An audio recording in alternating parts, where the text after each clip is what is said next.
Kaixo, Driven dokumentu bat kopiatzeko, hautatzen duzu dokumentua eta egiten duzu kopia bat. Eta hemen dago dokumentuaren kopia.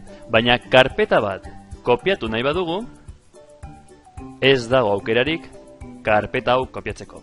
Zer egin behar dugu? Sartu copy folderren.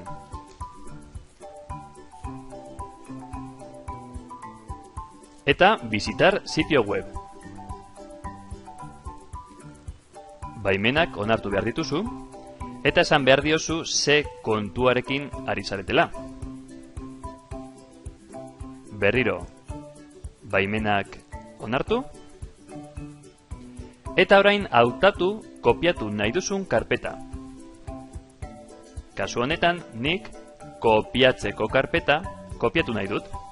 Hautatu, eta karpeta hau, jatorrizko karpeta, partekatuta dago. Jarraitu nahi dituzu baimen horiekin, bai? Ala ez. Eta non kokatu nahi duzu karpeta berri hori, kopia? Karpeta berean edo nire unitatean. Kasu honetan nire unitatean kopiatuko dut. Sakatu kopiatu eta kopiatzen ari da. Kopiatuta dago. Joaten banaiz nire unitatera, begira, hemen dago jatorrizko karpeta, barruan daude dokumentu hauek, eta hemen dago kopia.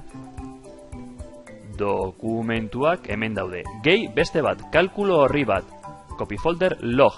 Zer esan nahi du dokumentu honek? Irekitzen badugu, esaten digu zenbat karpeta, zenbat dokumentu kopiatu diren. Hori da dena. Eskerrik asko, agur!